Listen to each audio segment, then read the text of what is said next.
All right, Deadly Tarantula Girl coming to you from my indoor studio. I'm here today with the amazing Rob Christian, who is the manager of the New England Reptile, its distributors, right? Yeah, it was New England Reptile Distributors. We kind of dropped distributors a little bit. We go by New England Reptile now. Awesome. So, Nerd, if you've heard Yeah, about Nerd, Kevin McCurley, yes, here is the man behind the magic. How you doing today, Rob?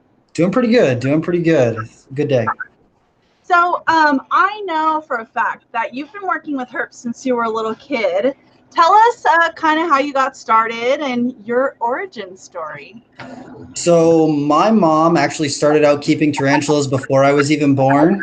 When she was waiting for my dad to get out of school, she would go across the street to the pet store and hang out in there and just like look at all the animals. And fish get boring after a little while, and they had a little exotic section, so she would go in there and ask them all the questions about the tarantulas because she thought they were kind of interesting. So when I was little, we had a cat or a couple cats, but we also had tarantulas. So I was really into the tarantulas, and we had tarantulas all while I was growing up. So I was super into them. I'd go into my yard looking for spiders. I'd catch salamanders and snakes and all sorts of things like that. So my mom kind of got me into exotics in general, and especially tarantulas. I love tarantulas and reptiles too. Awesome. So, that's actually pretty unusual. A lot of times you hear, oh, I loved animals and my parents were afraid of them and I wasn't allowed to keep them. So, that's real. I mean, you truly started like pretty much when you were born. That's incredible. Yeah. Yeah, I've got pictures of me at like 2 and 3 years old handling tarantulas. And well, my dad is actually terrified of snakes. Like, I wasn't allowed to have snakes as a kid because my dad is so afraid of them. He's from the Caribbean, and he didn't come to the United States until he was about 20 years old. So he was very, very afraid of snakes. Most of the people where he lives are just terrified of snakes. So when I was a little kid, I wasn't allowed to have snakes. If I caught snakes, I couldn't bring them in the house. I had to keep them outside. And then at the end of the night, I had to let them go. I couldn't keep any snakes. I wasn't allowed to keep snakes until I started high school. Oh, interesting. So, what area did you grow up in the New England area? Yeah, I grew up just south of Boston, so we don't really have many venomous snakes wild to see. So most of the stuff I would find is harmless. I would catch toads, and I'd drag all my friends out into the woods. I lived in like not a super rural area, but like there was woods right across the street from my house. So we'd go out catching snakes, and we'd find milk snakes and garter snakes and ringneck snakes, all sorts of stuff like that. So I grew up in Massachusetts, pretty much the majority of my life. Wonderful. Yeah, I mean, I love how green it is there. It's really beautiful. Yeah, I don't think I could take the winters in that area, though. I'm definitely a warm weather animal. I'm so sick of it. So, tell me a little bit about your relationship with Kevin. Did you all know each other before? Did you meet when he hired you? How did that all get started? So, a long, long time ago, in a galaxy far, far away, there were reptile forums on the internet where you What? could go on there and post and talk to different people who kept reptiles. This is before Facebook, before MySpace, all that stuff. The, So, the, the birth of the internet time. exactly. So, I used to have Reptiles magazine when I was a little kid. When everyone else was on the playground, you know, playing ball or doing whatever, I was reading Reptiles magazine, and I saw the ads in there and all the different people who were breeding reptiles. And when the first spider ball pythons came out, I saw the ads. Along came a spider, and I would cut those out and put them on my wall. And I was like, that's the coolest thing ever.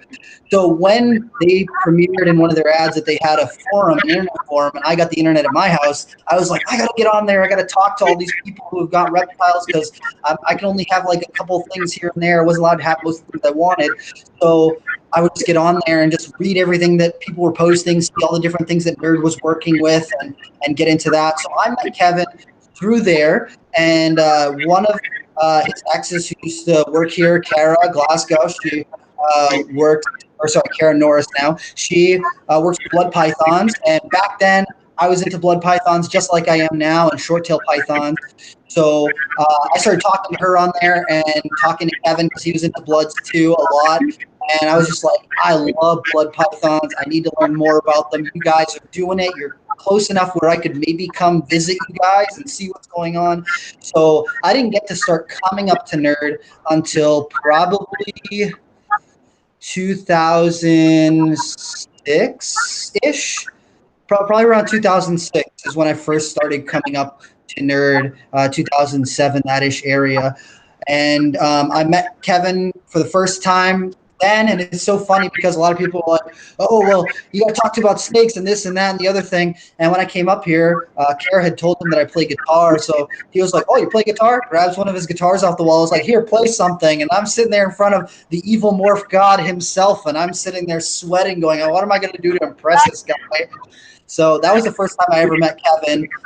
But I've known him back then. I used to come into the store and volunteer. So I used to come in and just donate my time. If he needed things cleaned, I would come and scrub tubs. I would sit there for 6 hours and just scrub TB70 tubs and polycarb tubs and feed things that he needed to get fed and just talk to him here and there and learn from all the other people who are working here. So I've been coming here for about 13 years.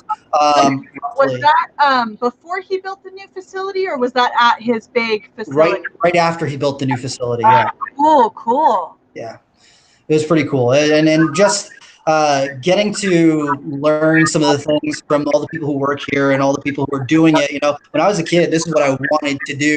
I wanted to breed reptiles. I was like, I got to find a way where I can make it work, that I can do reptiles full time, because that's what I want to do. Whenever my teachers would ask me to write down, you know, what do you want to be when you grow up? I would write down a herpetologist, or I'd want to work with snakes. I've got journals from first grade and second grade where you can see all the dates, and it's like, I fed my tarantula today, and I caught a snake today. And then as soon as October hits, when it starts to get cold, I just write every day, I'm sad, I can't catch salamanders and snakes outside, until April or March, and I'd be like, I found my first snake, it's back on, it's time to go back outside and check out reptiles. So like, it's been my whole life, I've just been into reptiles. And then Nerd came in.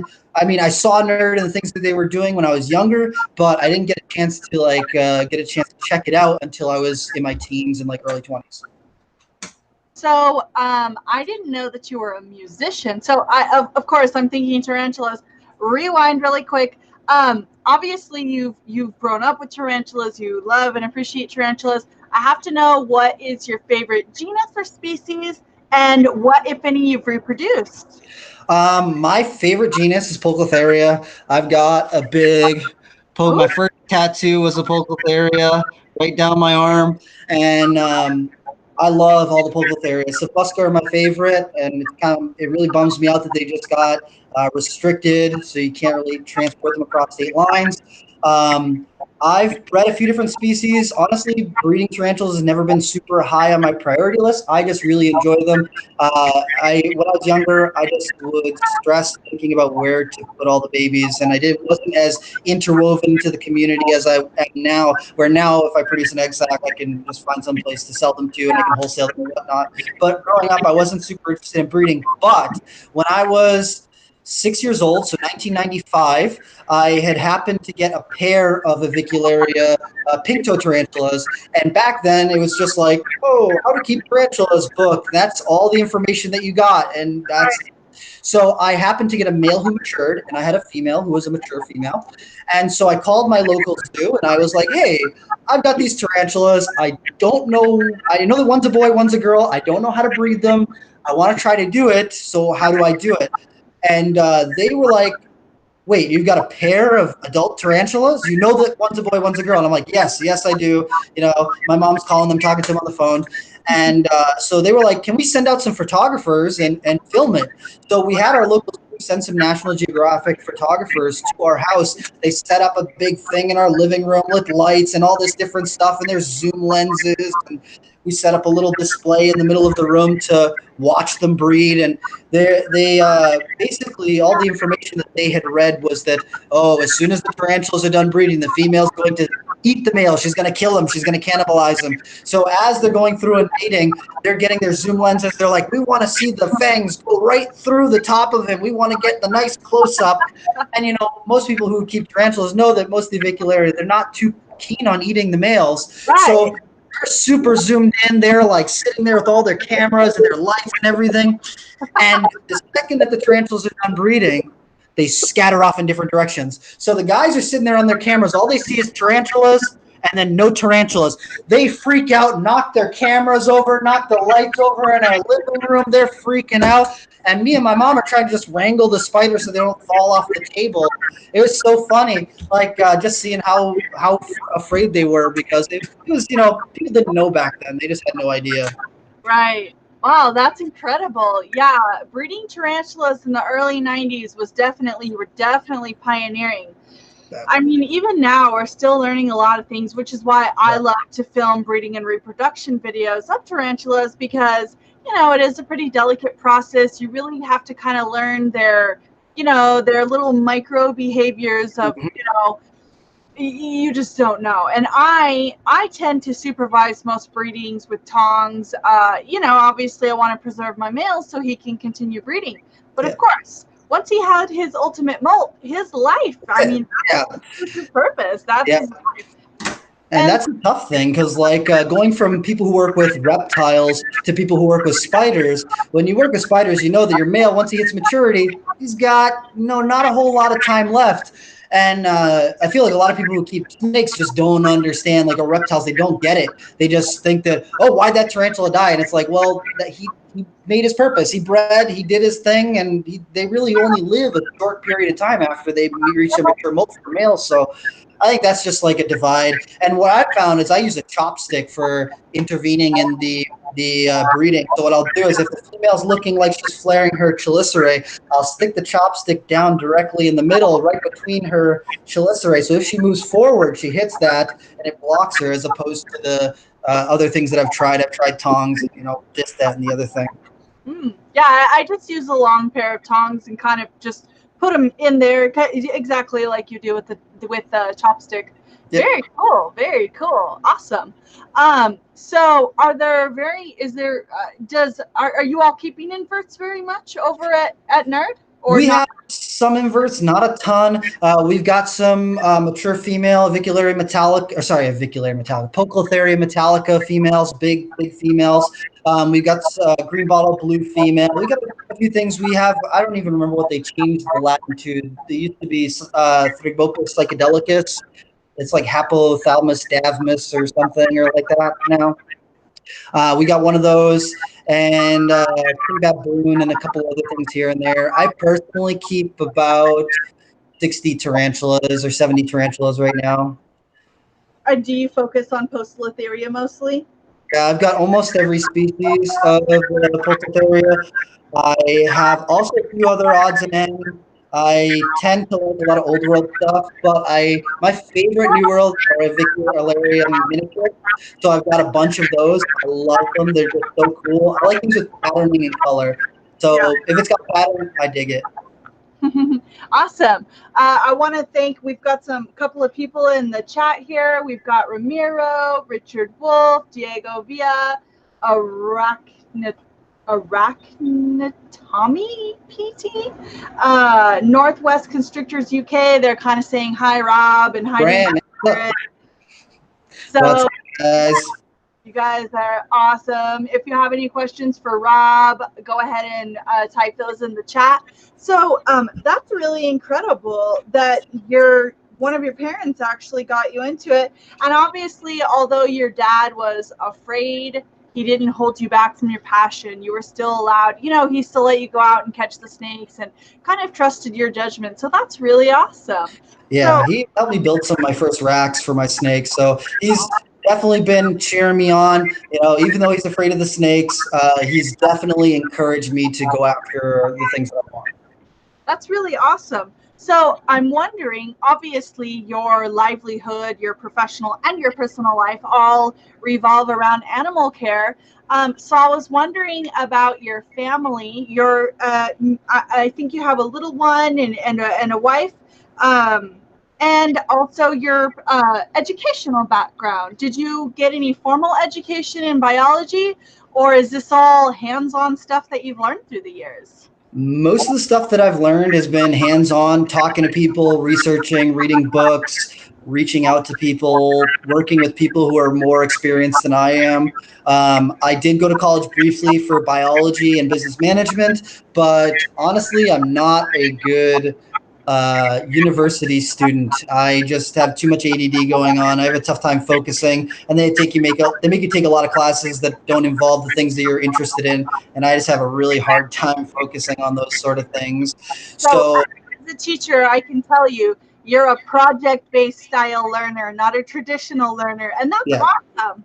yeah. So I took a lot of time just talking to people, reaching out. Back in the day, kingsnake.com used to have a chat room night where I think it's Friday and Saturday nights. They had reptile chat where there was like probably 30 or 40 people who would get together and just talk about reptiles, and they would schedule guest speakers to come in and answer questions. So they would have Kara come in, they'd have Kevin come in, they'd have, random people here and there just come in and talk reptiles. So I'd always make a point to go in there and ask questions and learn. And if I found something that interested me, I would just find the people who were doing and working with those animals and ask them questions. If I find articles or anything like that, I would just read and read and read as much as I could and get as much education from the people who are actually doing it. And college and that sort of stuff is not really my jam. So I didn't get a degree, but I know more than most of the people who I've met who have herpetology degrees. Oh yeah, absolutely. I mean, there's no type of education like the one that you get from following your passion and living it day to day and really spending time with the animals.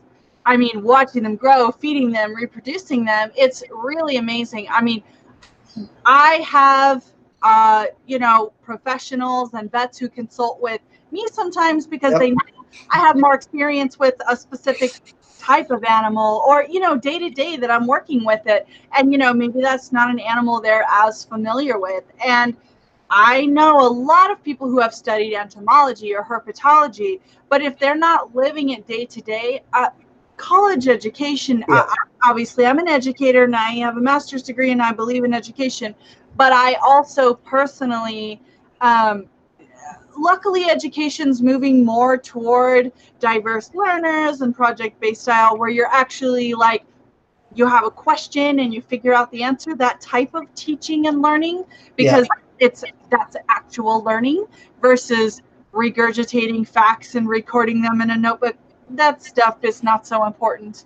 And I'm Yeah. glad we're figuring that out. So yeah, that's really incredible. I mean, your knowledge is fantastic. So let's see. Oh, your mentors. Who are your mentors? Who did you grow up admiring? Who do you still listen to and seek information from these days? So growing up, like Kevin was like a rock star to me. I am not gonna lie. When I was a kid and people would ask me, who's your role model? I'd be like Steve Irwin and Kevin McCurley. Those are the two where that's where it gets to be it, because they're doing it. They're living that dream. They're working with reptiles. They're, teaching people. They are getting to work with all these amazing animals that I could only dream about working with. And so those kind of guys are like the people who I really looked up to when I was young, like really, really young. And then once I started getting into the reptile community a little bit more, Kara taught me a ton.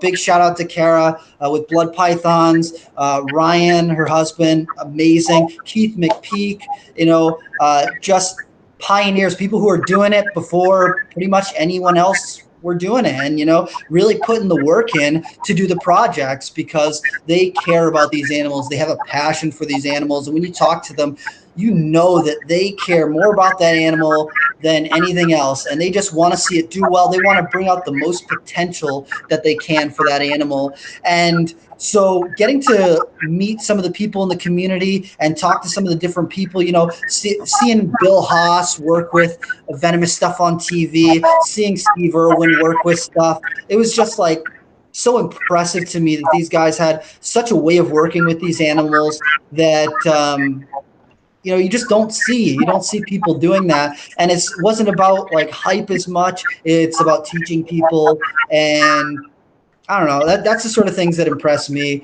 And so, some of the people who I'm looking up to now, I'm really getting into scrub pythons a lot. I really, really love scrub pythons, getting to work with them. I've wanted to work with them since I was really young, but I just didn't want to get a big animal like that and then have to get rid of it. I love them. They get big, they're strong, they're intelligent, they have a high visual acuity. I was offered scrub pythons a bunch of times when I was allowed to have snakes, but when I was younger, and I turned them down. I didn't want to get them until I had the opportunity to get the right animal and get into a position where I can keep it and make sure that it's housed well and taken care of properly. And so I only got my first scrub python maybe 5 or 6 years ago ish. But David Mean, who is like the scrub book guy, I look up to him and the things that he does, and then some of the other guys in the scrub community. Lawrence over in the UK is crushing it right now with scrub pythons, and I talk to him on a fairly regular basis. And so people like that, where you can bounce ideas off of them and learn different things and how they do things and things you may not have thought of, and ways that you can kind of streamline your care and make it more effective. That's the type of stuff that I love to learn because there's a million different ways to keep these animals. There's a million different ways that work. We find certain ticks or tricks and tips that really just make the animal happier and make them do better. That's what I care about. That's the things that I want to learn. And going to those people who have done it, a lot of times they find the best ways or the easiest ways to do that. And so that's the sort of thing that I like to do. Yeah, that's really awesome. And I love, love, love that the internet has brought us all together so we can share our knowledge. And, back in the 80s and even into the 90s, there really was kind of this idea that if you figure something out, you keep it a secret and it's your own little trade secret and you never let anybody know because you want to keep the corner of the market. And I'm glad that that's slowly ebbing away and that people are realizing that for the purpose of conservation, we need to share this knowledge and support each other. And so I love that. So why don't you give us a little breakdown on Scrub Python 101? Well, scrub pythons are definitely an animal that is more advanced. So if you haven't worked with any other arboreal snakes, I would steer you clear of them. If you think you're going to grow it like a ball python or like a reticulated python, just don't even bother. Scrub pythons, I don't know. I feel like I'm different, man. I have so much respect for these animals. I have so much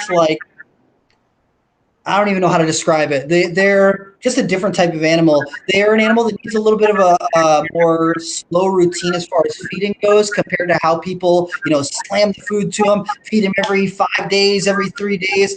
Scrub pythons really do better on a slower feeding schedule. They're an arboreal snake. I tend to shy away from giving them these giant meals that you see people giving a lot of other species of snakes. I try to feed them on the smaller side. They're an animal that is semi-arboreal, has more arboreal tendencies than terrestrial tendencies, but they will spend some time down on the ground. I keep most of mine in the low to mid 80s range, and I don't really give them too much of a hot spot. If there's anything like a hot spot, it'll be like high 80s. And when they're young, I like to give them things that they can perch on, but I also like to give them like a small, medium-sized water dish. I don't go too crazy with the water dish. If they can get down there and drink, that's good. I like to spray mine down. You'll often see them drinking off of their coils like a lot of arboreal snakes will. And they are an animal that has a high visual acuity, and they're very sensitive to heat signatures. So when you go into their enclosure, you have to be very conscious of your heat signatures, your hands, your arms, your face in particular. A lot of places where scrubs are found, they're lovingly referred to as face grabbers because they're an animal who hangs down from the trees below, and anything that comes across a game trail, the biggest heat signature is what they're going to grab. And if you're walking in the woods in Southeast Asia, even Australia in some parts, getting a big 10-foot scrub python to the face is no joke. It is serious business. They got some long teeth and definitely require some serious respect. So what type of enclosure do you recommend? While you're growing them, I like to do them in a taller style tub. So a lot of people do the short tubs, but the Container Store makes a shoebox tub that's like maybe 8 or 9 inches tall. I like those to start out the juveniles. And then the bigger animals, I will upgrade them into something maybe like a sweater box size, and then CB70 size, and then I usually upgrade them into a cage from there because they've gained a lot of their confidence and their ability or their confidence to eat and that sort of thing. So then you'll upgrade them, and I like to put them in like a little bit of more of a display enclosure, like the ones I got behind me right here. These guys, I think, are like 36 inches by 18 inches by 36 inches. And I'll do that until they need a bigger enclosure. And then eventually I'm looking at putting some of my bigger animals into 6 foot by 2 or 3 foot by 3 foot enclosures. I want to give them as much space as possible. I just think that they're an animal that moves around a lot. They use their perching space. They use every inch of their cage. So if you give them the space, they'll use it. I personally like to see animals in like these, or the scrubs in these bigger enclosures, because they just seem to do better and they're happier in there. And since they're an animal that has got so much going on, I think it does them justice to give them a little bit more space once they have that confidence they're eating well for you. Okay, and what kind of humidity do they prefer? Generally, the ones that we keep in the United States are from Southeast Asia, so they are a little bit of a higher humidity, 75, 80% humidity. And if you don't hit that, a lot of times they can have rough sheds and you need to soak them. And if you got a big, angry scrub, soaking them is not a fun situation. So you definitely need to be conscious of your shed cycles. And, you know, uh, and just reading your animal too, because if you keep it too humid in there, they can develop skin blisters, which are not good. So, 60% humidity, relative humidity is decent. Okay, awesome. Wow, yeah, that was really awesome. I'm trying to think if I don't think I've ever worked with scrub pythons working in the store personally. I Yeah. love her. I brought one of my scrub pythons here. I might take her out at the end. She's pretty big. She's like probably about 10 feet long. She's my first scrub python I ever got. Her name's Janet. If people follow me, they've seen Janet. And she's like a favorite. I raised her from the time that she was a little itty bitty baby. The guy who used to run sales at Nerd, Andy Dietz, he knew that I love scrub pythons. He knew me from the forums. He knew me from way, way back, and he knew that I was into scrub pythons. He's into scrub pythons too. So when he got her clutch in, he called me and was like, "You need to come down to Nerd." And I was like, "What do you mean I need to come down to Nerd?" He's like, "We got some cool stuff.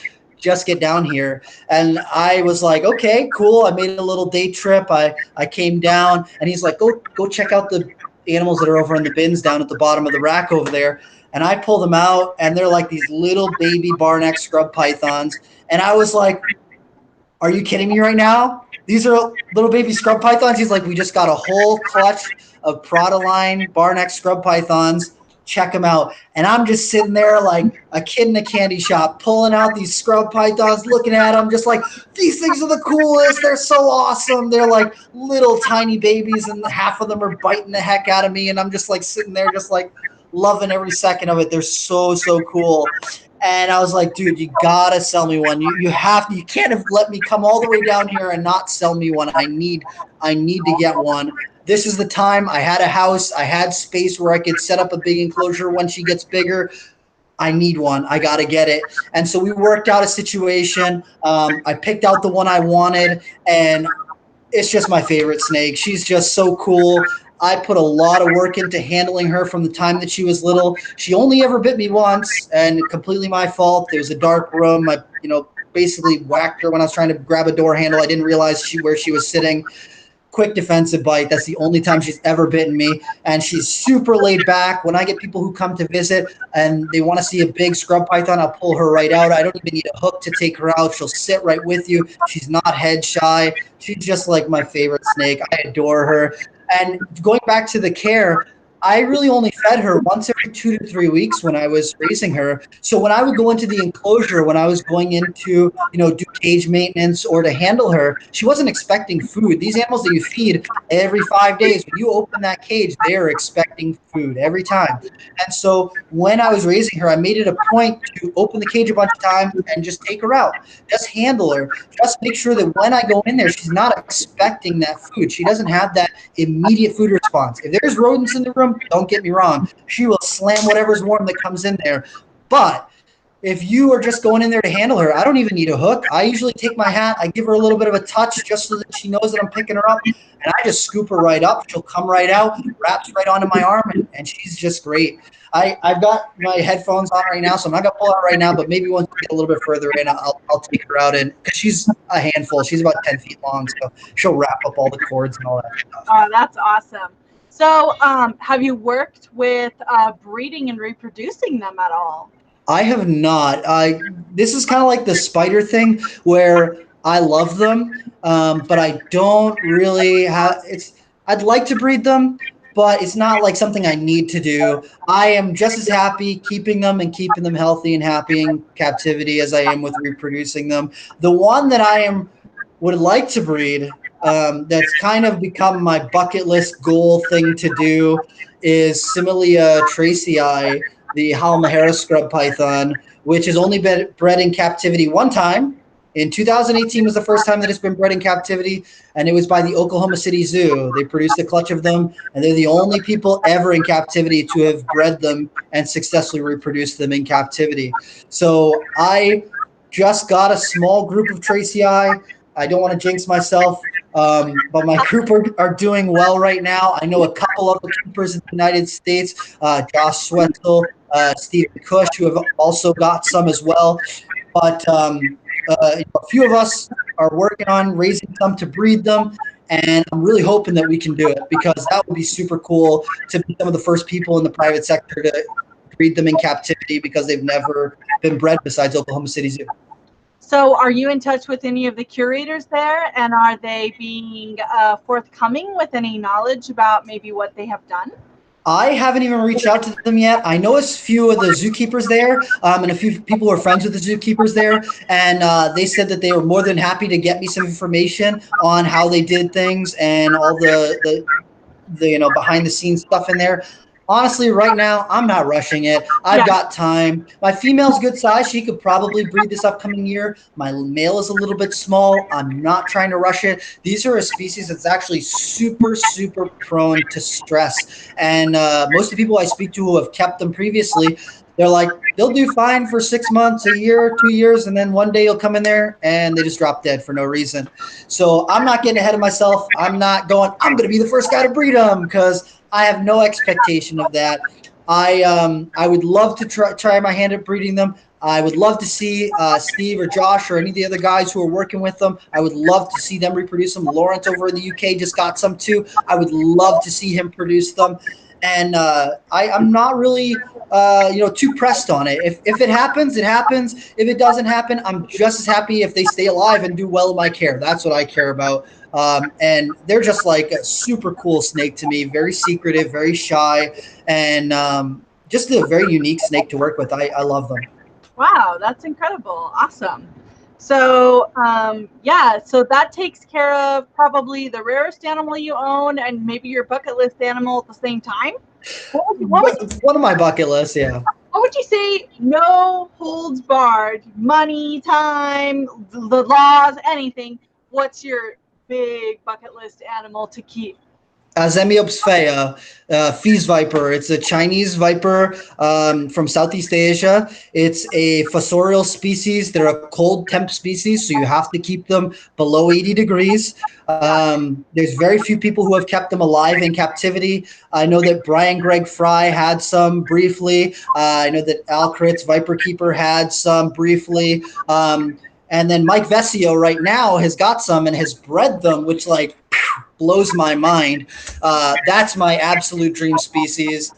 If no regulations were involved, money was an issue. They're honestly not a super expensive viper, but Yeah. they're brought into the United States often dehydrated. I haven't seen them come into the United States in probably 6 years, but Mike Vesio's got some, so he's probably got some. He's got his more recently than the last 6 years. So that's my be all end all. I haven't really worked very much in my personal collection with venomous snakes since living in New England. You can't own venomous snakes. I've worked with some of the ones here at Nerd and the venomoids and things like that.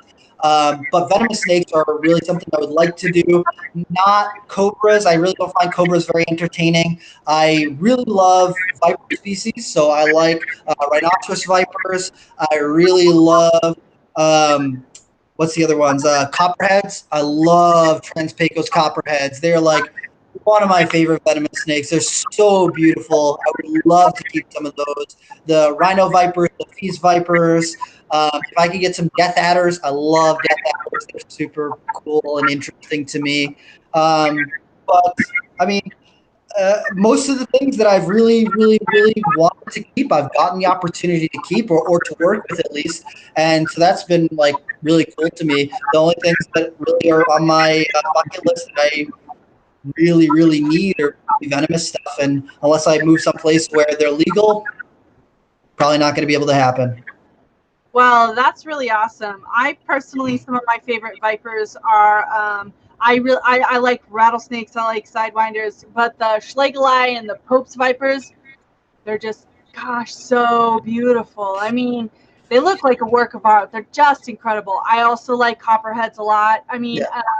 there are some really pretty, I mean, there's some amazing rattlesnakes. There really are. And I Yeah. know people think that a lot of rattlesnakes actually have a fairly gentle temperament too. Mhm. So, and I love gaboons a lot. I really love them. I mean, they look like velvet. They're just awesome. They're so, I mean, they're relatively easy to work with. Yeah, they'll kill you, but I love gaboons, but the only thing that's the downside with gaboons is their size to me, because they get so big. Like a lot of people see, like, oh, I went to the expo, I saw a little baby gaboon viper, and it's so cute. And it's like, yeah, it's cute until its head is like bigger than your pot, like bigger than your hand, and it's like 4.5 feet long, and 20 pounds. And working a snake even like that on a hook is or two hooks, it's tough, man. And if it has a tantrum, yeah, you need yeah, specialized tools. There's actually Midwest tongs. the They they big produce. paddle. No, I have some big python hooks, but he actually designed a hook with two prongs, Oh, so you I see have those. a real big heavy body. Without otherwise, it's like trying to balance him on dental floss. I mean, Yeah, a regular hook just it'll hurt him. So yeah, uh, yeah. I like rattlesnakes too, but I have a thing with noise. I don't really like a lot of noise going on when I'm working with my animals. That's why I keep my spiders. I got 100 spiders. They're super quiet. All my scrub pythons, super quiet. When you walk into a room and you hear going off at every single cage, I'm just like, oh man, it would bother me. I love molossus though, the blacktail rattlesnakes. Oh my goodness. I would break my rule for one of those. Those are just like, they're so cool. I love them, and I like the timbers too. But man, molossus and man, what's the other one? The Willardi. I that's just awesome. Yeah. mm. Also, too, live bearers. I mean, I'm a huge fan of a snake that's going to incubate for me because, geez, it's a lot. Yeah, makes things easy. Yeah. Definitely makes things easier. Yeah, I just had a 17-year-old sand boa give birth to 17 babies the other day. So that's Nice. fun. Unfortunately, 3 were stillborn. 1 was really underdeveloped, and 2 just didn't make it. Yeah. In the video, I didn't show those. We'll show 14 babies, but they're already shedding, and they're freaking beautiful. They're just anery striped, but they're just cool. They bite, and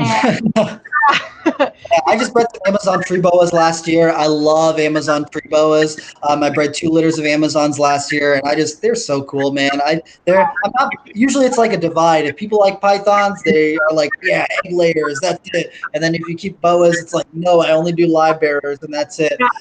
I like the Amazon tree boas a lot. There's only a few of the boa constrictor complex boas that I personally really enjoy, but we work with a few here at Nerd.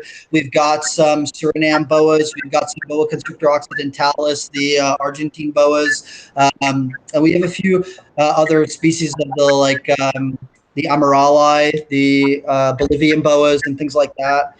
yeah. So I think I have 1 Bolivian boa. I think I need to pair her up. But I've got also a single Guyanan boa. But I've got some other boas that are paired up, and 2 that look like they're going to drop anytime. They're like, ooh, giant. But we'll see. I don't know. Sometimes they surprise you.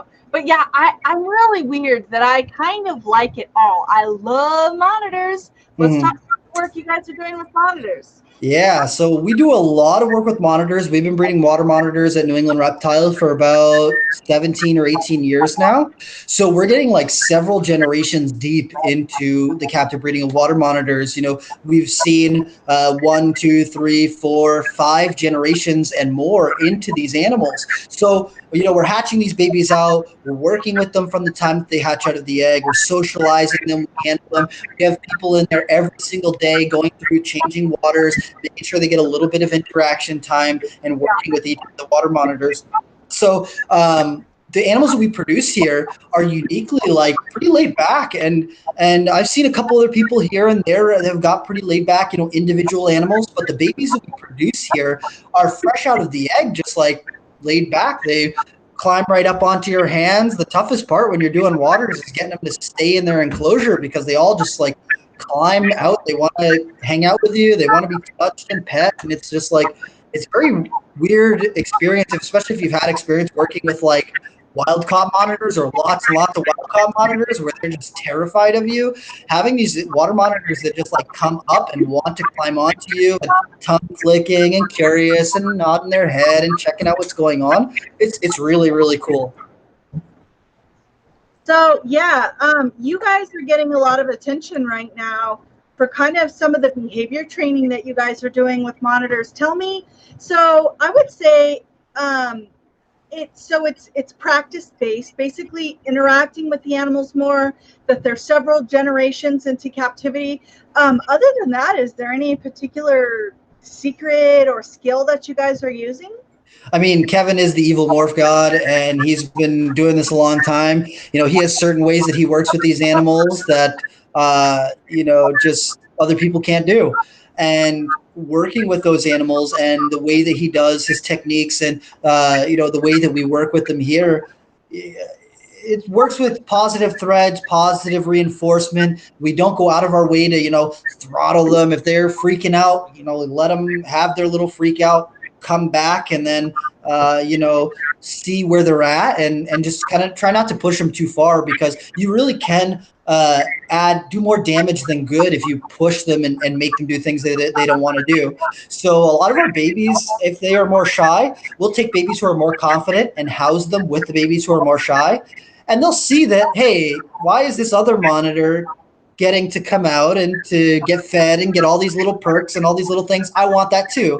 And so when you get to introduce those animals, the more confident animals with the more shy animals will start to gain their confidence. And, once you got those positive threads built and you start to do those sort of things and building on top of it, it compounds. And the more the work that you put into them, the better they become. It's just like such a unique experience. And, some of our things are more closely to the wild. We have a few animals here where we're working on, locality crosses, where we're working on animals that are first generation or from the wild, and we're working on breeding into some of our captive populations, trying to create more mutations, more higher color, better ocelli in the back. And so working with some of those animals, it just takes time, it just takes work, and the way that Kevin works with them is just so unique. It's almost like you have to see it in person. It's cool to watch his videos, and you can learn a lot from our YouTube channel. Make sure you check out our YouTube channel. We got hundreds and hundreds of videos on there of, handling, care, how to set up your monitor, how to build positive threads, how to work with this animal and not freak it out right from the get-go, and how to work with an animal that might even be afraid. And all that sort of stuff just builds and builds and builds. And I've seen people take what we do here and just get these animals that are like really great to work with. And I think it's very satisfying to see people who take our techniques and work with it and, are successful. That's what I like to see, is people who are successful. Yeah, definitely. That's really incredible. So, what is your job description at Nerd? I mean, what all do you work in a specific area? Do you manage the entire facility? Are you involved in breeding decisions, or are you just in charge of husbandry? What's your role at that place? Right now, I'm working more towards like a sales role, photographing animals, posting on the website, dealing with customers, trying to line people up with the right animal for them. So when people call or email us, I try and point them in the right direction, get them to pick out the right animal for their project or for their home, for their pet, that sort of thing. Making sure that everything's got nice photographs of it online. So when you see, an animal and you see like, you see all the nice different pattern and color and all that stuff, I'm really good at that sort of thing. I helped a lot with coordinating some of the direction of the projects that we're working on. So, um, I'm kind of helping Kevin consolidate and organize where he's going. We got a new guy, Jeremy, who just started, who's actually one of my longtime friends. He's helping us work with some of that sort of thing as well. So he'll be working with coordinating our breeding, setting up our babies, directing the people and where to go. Because a lot of my time is taken up dealing with the customers, dealing with emails, talking to people and making sure that all the animals that we have available are photographed, or if things need to get photographed, they're posted and that sort of thing, dealing with our social media and that sort of stuff. Awesome.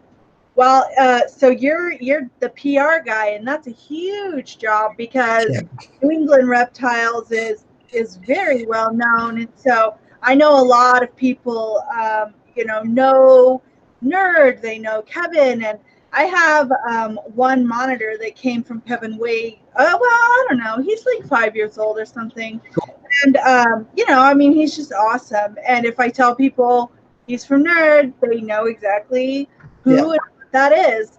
And so yeah, that's really awesome. So what projects are you guys focusing on right now? You said you're consolidating some things, and what do you think you guys what are you hoping to do in the future that you're not doing now?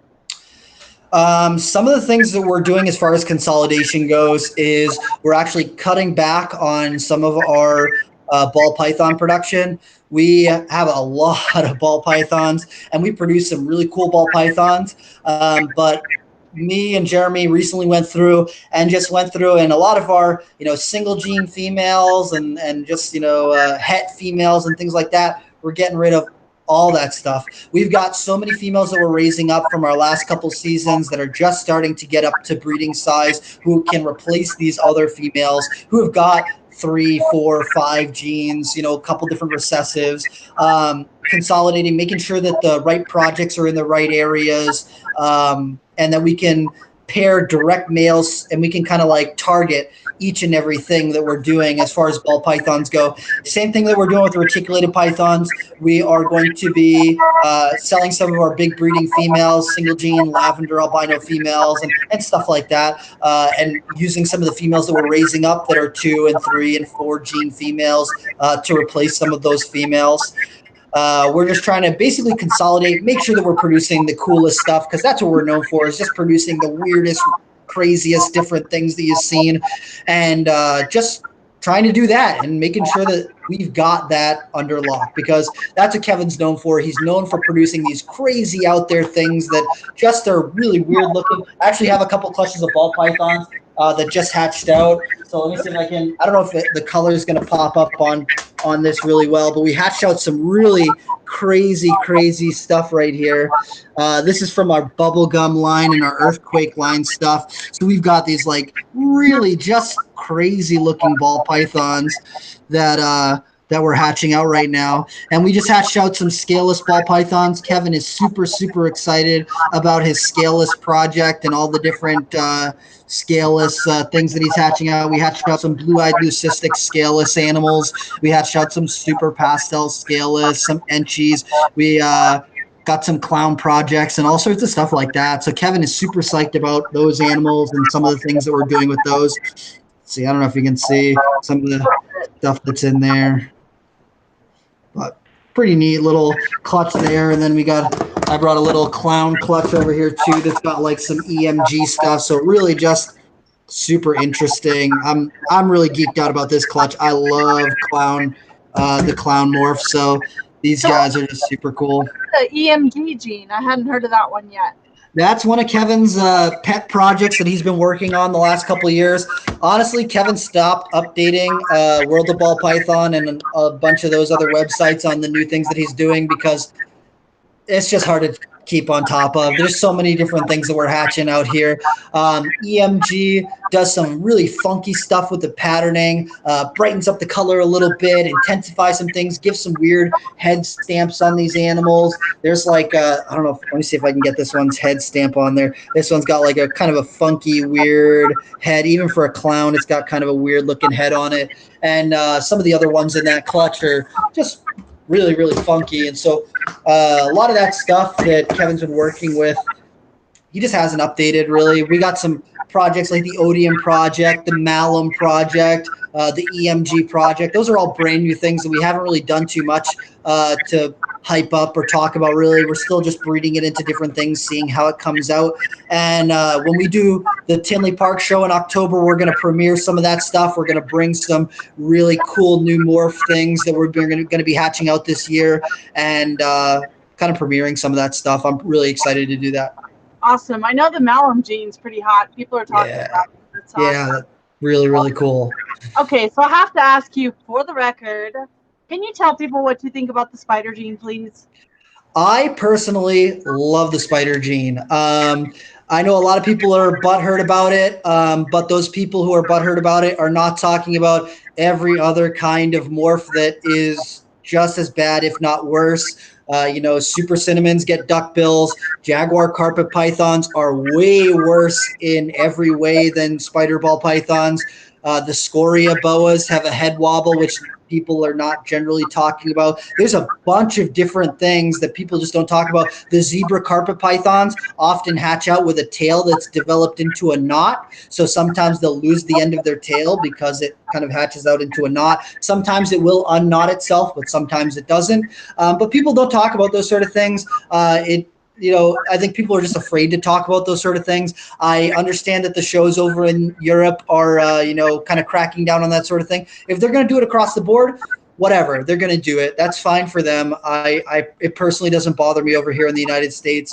But people don't, there's even normal snakes that hatch out with all sorts of, abnormalities. I know some people talk about the crebos, or not crebos, the indigos will sometimes hatch out with scale abnormalities on them and stuff, and tortoises hatch out with scoots that are different, and turtles and all that sort of stuff. So people want to get upset about these different things. I think that they are not putting enough thought into it. If you want to be upset about it, if there is one that's really, immobilized, I'm not against culling. If I see something that's got a kink in it and it's all wonked up and it's, it's not thriving, it's not got a good quality of life, I say euthanize it, put it down. We got king cobras to feed. That's something that I am not shy about at all. Kevin loves to keep things. Kevin loves animals, and I love that about him. If he sees an animal that can have a good, decent quality of life, like snarfles. I know a lot of people who are in the reptile community really hate snarfles. I personally am not. I'm going to plead the fifth on snarfles. But a lot of people love him, and you know what? Snarfles sheds. He grows. He eats. He sheds his skin. He looks a little wonky, but he's just as healthy as every other snake that hatched out in his clutch. And if it was up to me, I probably would have culled that animal. I probably would have said, its skin is not natural. It's not right in its face. It's more prone to infection. Kevin babied the heck out of that snake. He took care of that snake. He made sure all his sheds were good. He made sure it was eating well. And he's 10 feet long. He's happy and healthy. And, that sort of thing it basically just boils down to opinion. Certain people feel a certain way. I don't fault them for that. I think that some people get too emotional about it, and I think that it's more natural than that, because when a snake finds a rodent that's got a limp out in the wild, it's not going, oh, he's got a limp, I think that we should, he's disadvantaged, we should let him go. They're thinking, I need to eat, I gotta eat, so I'm gonna eat this thing. And that's just my opinion. It does not reflect the opinions or whatever of Nerd, but that's my personal opinion on the thing. If I get an animal who is not going to have a good quality of life, I say put it down. Most of the spiders are fine. I got a bumblebee. That's one of the only ball pythons I personally keep is the bumblebee, because I remember when the first time that Kevin posted one on his internet for the nerd forums back in the day, I lost my mind. I thought it was fake. I was like, this is the coolest snake ever. There's nothing that's going to top this thing. It's so cool. They posted pictures of it out in the sunlight and the green eyes, the white scales down the sides and the bright yellow and everything. I was like, that is the coolest snake I've ever seen. It was just so cool to me. And so one of the only ball pythons that I keep right now is a bumblebee. I love it. I think it's cool. I don't care what anyone else thinks. If they hate it, whatever. She doesn't really have a wobble. You know, when you're feeding her, you'll see her head go like this. But I see lots of snakes' heads do that when they're eating. So personally, I don't think that it's negatively impacted. I think people are just trying to find something to complain about. It's 2018, 2019. I need something to complain about. I'm going to find something to complain about. Well, I really feel like it's a shame because I agree with you 100%. There are even people born with abnormalities, all kinds of animals. I also breed miniature pigs and stuff like that. And sometimes a baby has something a little bit wrong with it. I mean, that has nothing to do with genetics, my parents.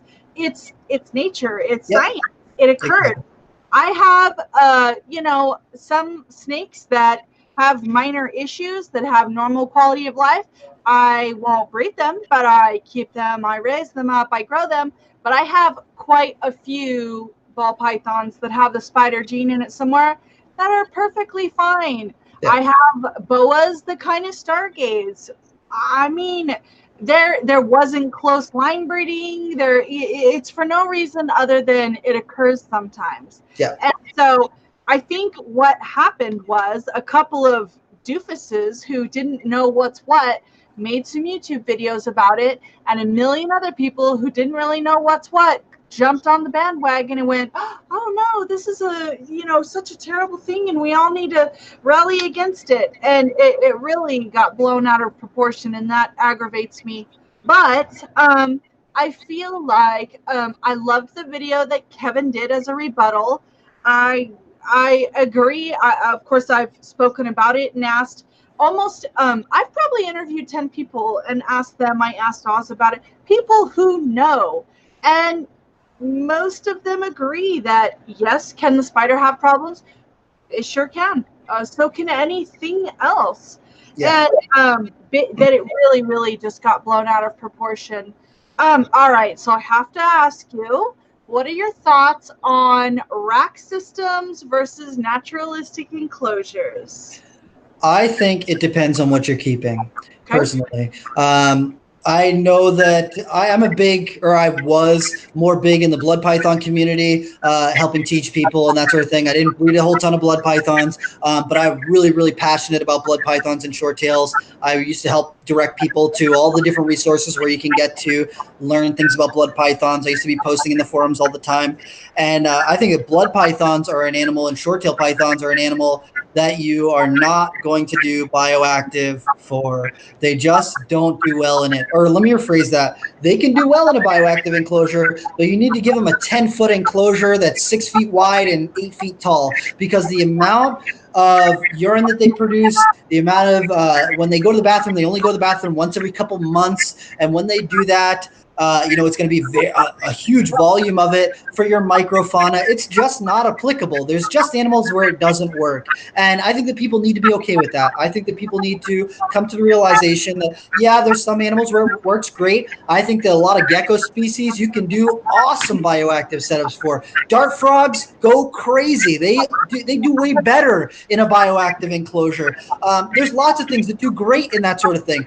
But the big push to do everything bioactive and to do, every little thing, it's got to be natural, blah, blah, blah. And I think that people get away from the idea that you need to do what's best for the animal. It's not what you think you need to do. It's what the animal does best in. That is because ideally, we all care about the health of the animal. That's what everyone claims to do. They want their animal to be happy.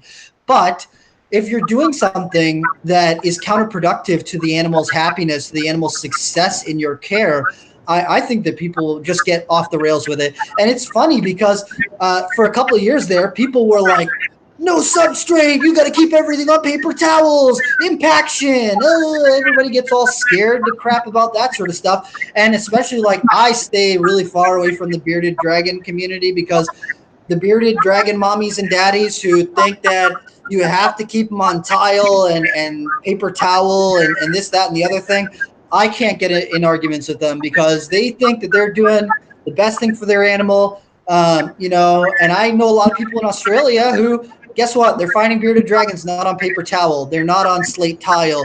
A lot of the stuff that people read, they read one little snippet and they don't do more research than that. They read sand causes impaction and they go, if you keep sand, you're a horrible person and you should die and you're an animal abuser. And it's like, no, that's not how it goes. If you're keeping your animal properly, if you've got the proper lighting, if the animal's staying hydrated, if it's getting a varied diet, a little bit of sand is not going to kill it. It's not. It's when people are not hitting the right care points and the only thing the animal's got to eat is the freaking sand in the thing.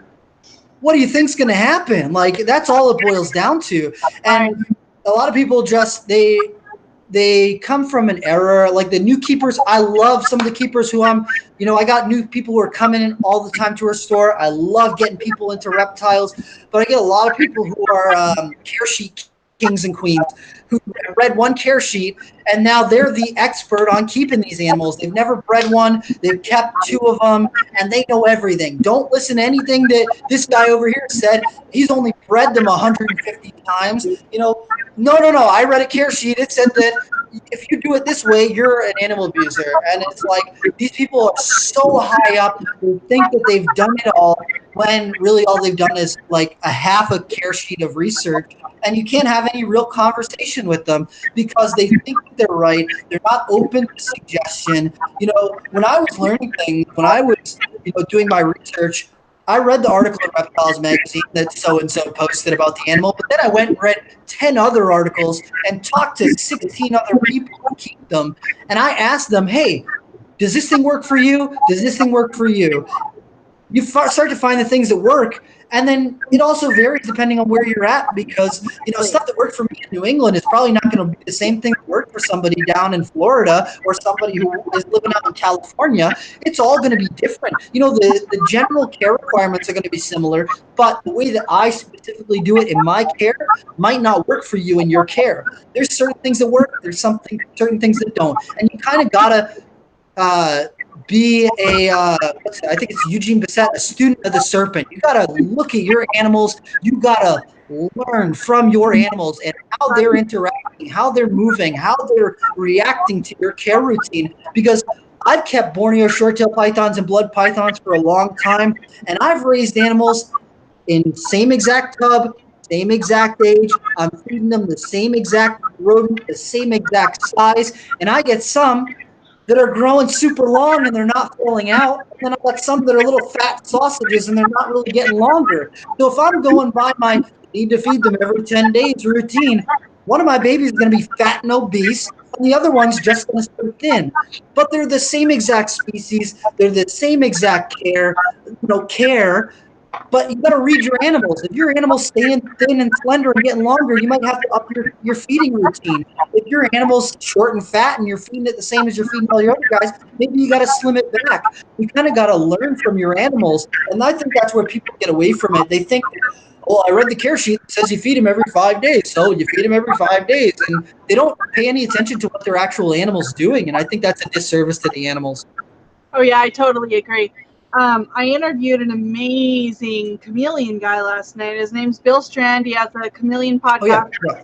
Crazy, amazing, brilliant.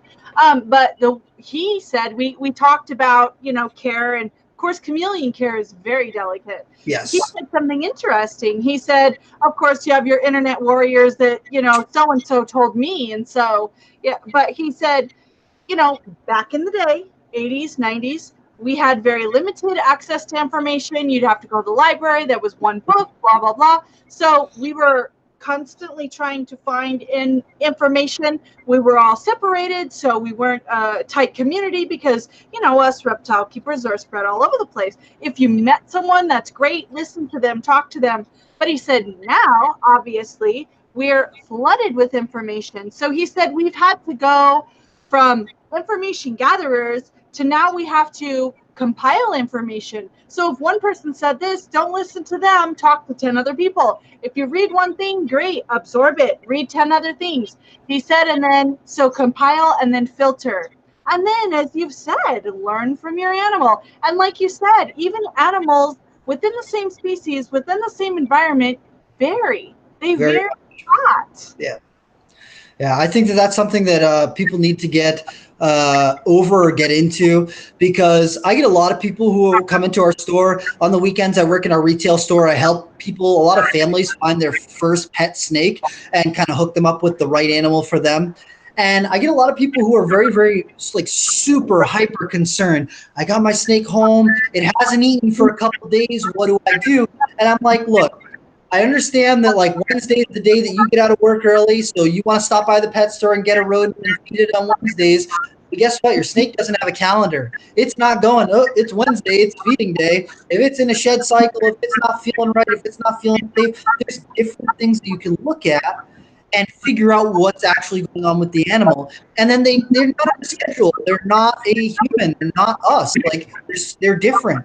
And I think that once people get a grip on releasing that control aspect, releasing that idea that you need to do things on it's got to be a spreadsheet. You know, it's cool to have spreadsheets. You know, you want to document as you're feeding and blah, blah, blah, and hatching and all this different stuff. But you got to realize that they're still animals. They're not a teacup. They're not a t-shirt. They're not something that sits on a shelf. They're a living animal. And so they're all different. Just think about how different, if you've got any siblings, think about how different you are from your siblings. And then think about all these different animals hatching out with all these different, coming from different lineages and maybe from different areas.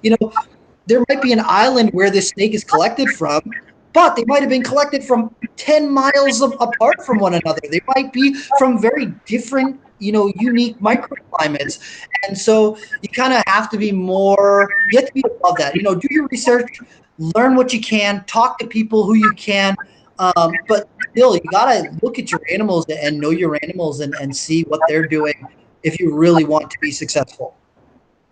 I totally agree. That's really excellent points. So what projects do you hope to work on in the future that you guys haven't gotten to do yet?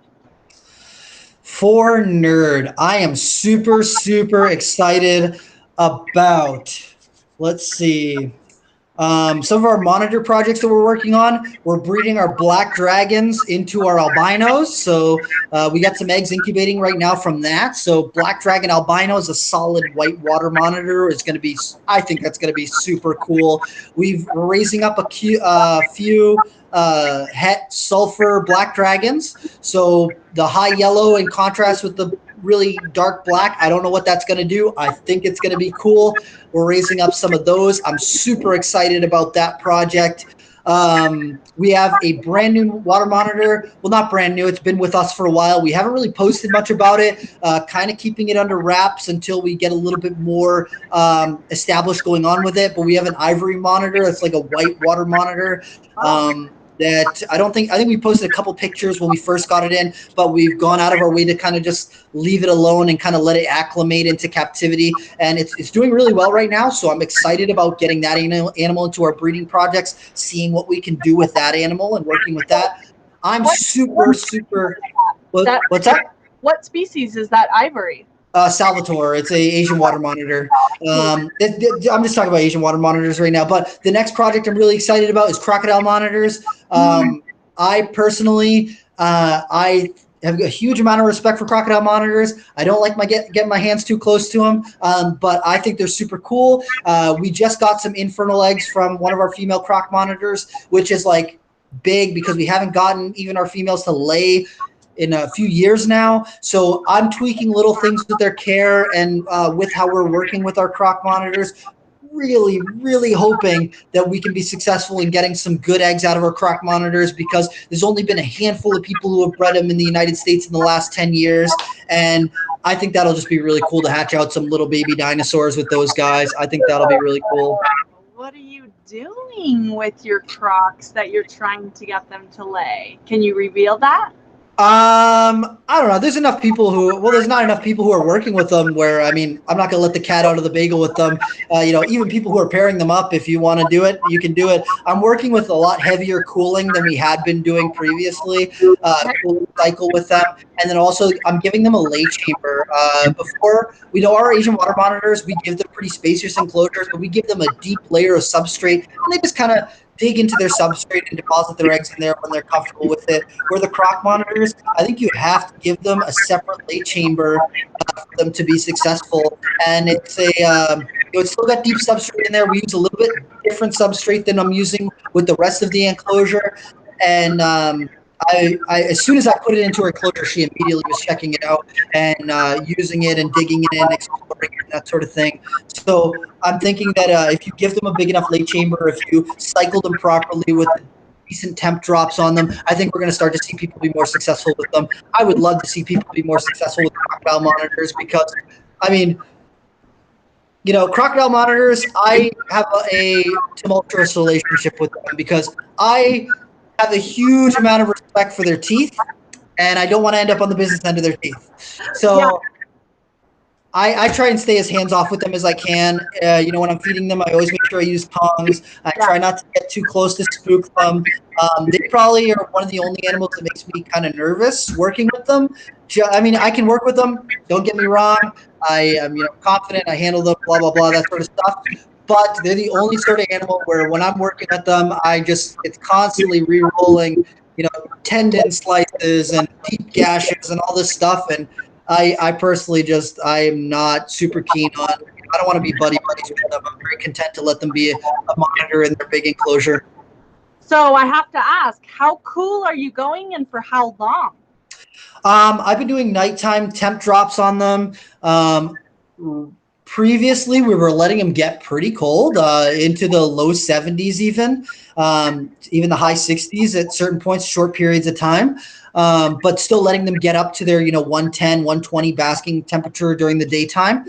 And I feel like that really got our female to cycle properly. I don't know if our male had bred her in the proper window to get those eggs that we most recently got to be fertile. But right now, with the temperatures in New England, it's tougher for me to cool them down that cold. So I've been cooling them down as low as I can get them into the mid 70s or so at nighttime, and then still allowing them to get pretty warm during the daytime. This upcoming week, I'm going to be ultrasounding all of our female croc monitors, seeing where they're at as far as follicle development, and seeing what I can do about pairing up our males and making sure that if they are at a good point in follicle development, that we can actually get some good eggs out of them, because that would be a huge accomplishment for me to be able to have said that I, worked and tweaked things and made it so that we could produce croc monitors here.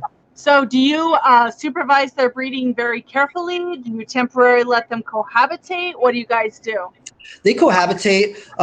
Most of our croc monitors are in pairs right now. The only ones that we don't have in pairs are the ones we have up for sale. So the animals we have up for sale are individually housed, and the animals that we're working on breeding are housed together, males and females together.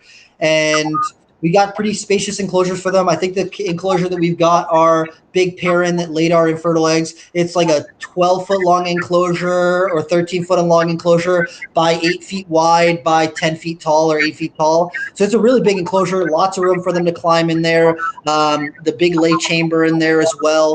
And the other pair is in a little bit of a smaller enclosure. They're a little bit younger, not quite as mature. So I don't know if anything's going to really go on with them. Just keeping an eye on it, see where it goes, and try and keep a thumb on it. So what substrate are you using for their enclosures and in the lay boxes? For the enclosures, we're using cypress mulch mixed with potting soil and sand. We also do some leaf litter in there as well. Usually we add that more towards the winter time, because it does decay, it does break down after a while. And for a lot of the water monitors, we're doing very similar things: potting soil mixed with peat moss and a little bit of sand and cypress mulch and things like that. And then for the lay chambers, I'm using a little bit more of a humid mixture. I don't want to give away everything that's in there, but along the same lines as the stuff that I'm doing with the substrate, adding a few different things in there to add a little bit more humidity, give it a little bit more body, and it seems to be working pretty well. Cool. So I was curious, around what age or size do they appear to be maturing sexually? For the croc monitors or the water monitors? The Salvatores as well. Salvatores, we get females who are throwing eggs at maybe 2.5 feet long to 2 years oldish. That's really young. It's really small. We don't breed them at that size. We let their first clutch kind of go infertile, even though we'll ultrasound them, make sure that nothing's going wrong with them. But we'll let her just lay those eggs, get those junk eggs out of the way, pound the food back to her, make sure we put the weight back onto her. And then once she hits about 3 to 4 feet long, then we'll actually start to pair her with males. Males are right around the same age and size. I've seen males at like 1.5 years who are like rearing to go.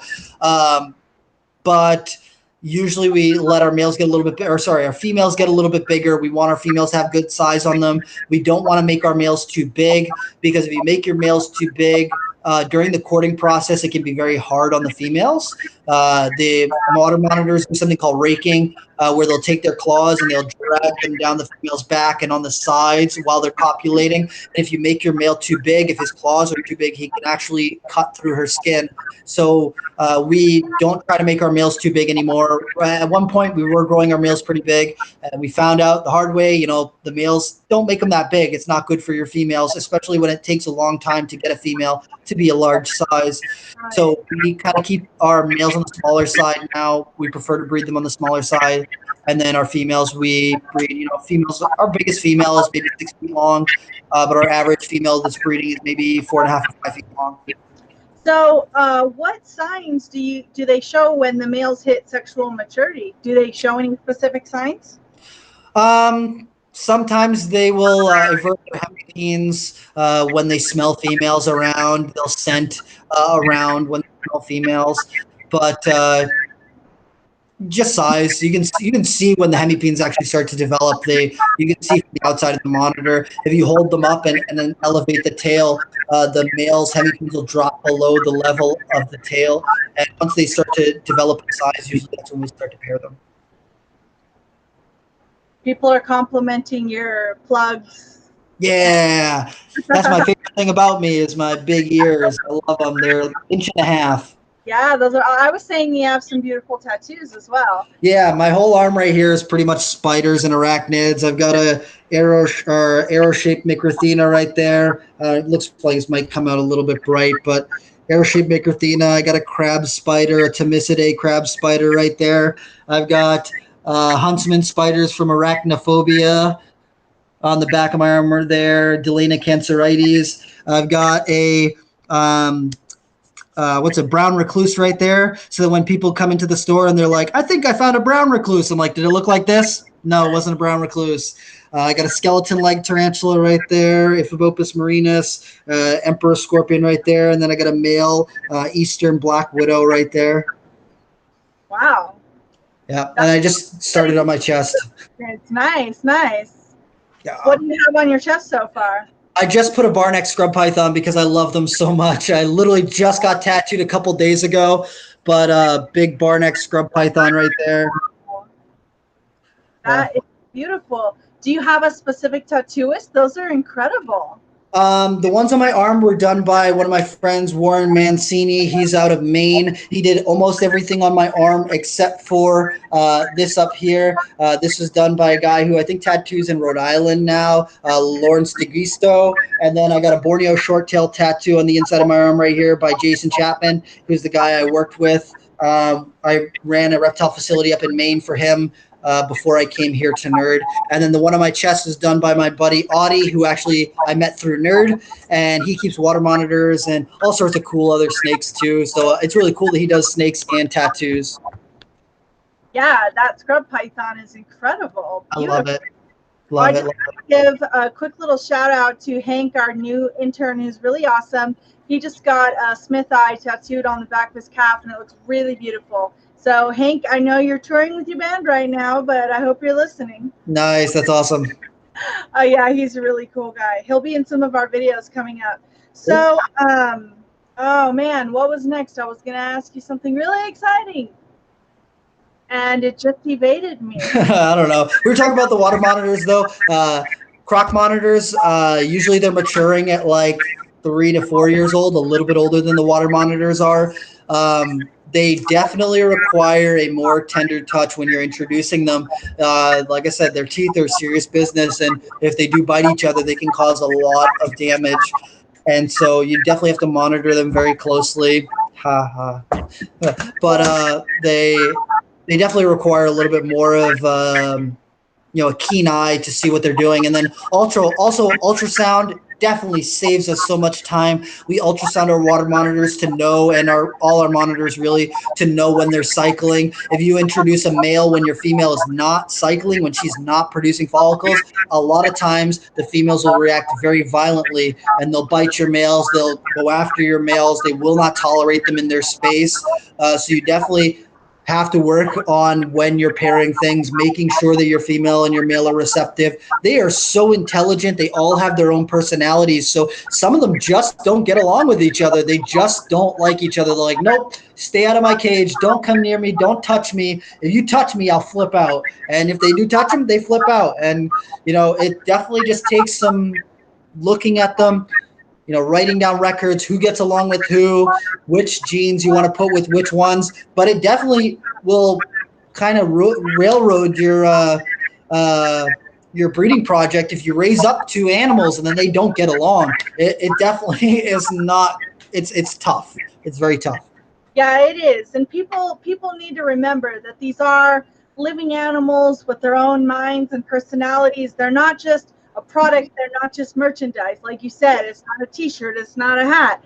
And so sometimes the animals kind of decide that, we were just talking last night about those chameleons. Sometimes people get an adult female chameleon. She's by herself for 2 years. They say she's gone off feeding, and the guy will tell them, she's getting ready to lay. Oh, no, I don't even have a male.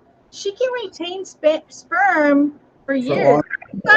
Female, and then they have eggs, and they're like, oh, what do I do? And it's really crazy. Animals are unique. Okay, so here's the delicate question that you may not want to answer. What would you say is the biggest mistake that you've made in your history of working with animals? Things happen. With any keeper, things happen.